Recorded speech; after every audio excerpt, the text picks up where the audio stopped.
જોઈએ ત્યારે અમને બોલાયા નથી કેનીએ, અને કેનીશ્રી જ્યારે આવે કોણ કેની છે એ મને પણ ખબર નથી.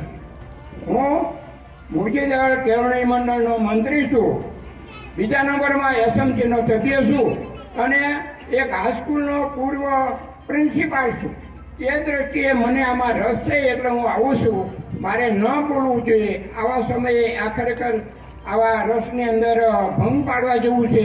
પણ ખરેખર જો કેની સાહેબ, સીઆરસી સાહેબ, બીઆરસી સાહેબ કે ડીપીઓ સાહેબ, અમે એકવાર ડીપીઓ પાસે પ્રશ્ન લઈને ગયા હતા, તો ડીપીઓ સાહેબ આજે ને એના માણસોએ પણ અમને કોઈ રિસ્પોન્સ ના આપ્યો.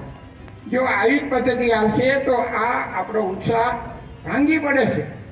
એટલે સાહેબશ્રીને નમ્ર વિનંતી કે કેની સાહેબ, સીઆરસી સાહેબ, બીઆરસી સાહેબ, પટેરિયા સાહેબ બધા આની નોંધ લે અને દર વર્ષે મહિને એનું ચેકિંગ થાય શાળાનું, અને અચાનક આવીને શાળામાં ઉભા રહે ત્યારે શાળાનો શું હાલ અહેવાલ છે એ તમે જુઓ, એટલી મારી વિનંતી છે.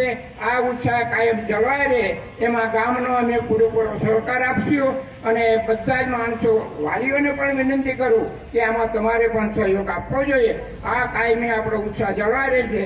જો શિક્ષણ સુધરશે તો ગામ સુધરશે, ગામ સુધરશે તો દેશ સુધરશે. અને અત્યારે આપણે તો જોઈએ છે ગામડાની પરિસ્થિતિ બહુ ખરાબ છે. ગામડામાં સારો હોશિયાર વિદ્યાર્થી કોઈ દિવસ ટકતો નથી. એ ઉઠીને શહેરના ઓલામાં જતો રહે છે. ગામડાની સંખ્યા તૂટતી જાય છે. અરે ત્રીજા ધોરણમાં 3ની સંખ્યા છે, ચોથા ધોરણમાં શું પરિસ્થિતિ થશે એની? 3 વિદ્યાર્થીમાંથી 2 ઉઠી જાય, ચોથું ધોરણ રહેશે કે નહીં રહે? સરકારશ્રીની ડર્ટી પોલિસી છે. અને એ જે હોય તે પણ ખરેખર વાલીઓને પણ વિનંતી કરું, ગામના લોકોને પણ વિનંતી કરું કે આપ લોકો બહાર જતા વિદ્યાર્થીઓને અટકાવો. આ શાળામાં વધુને વધુ વિદ્યાર્થીઓ ભરતી પામે.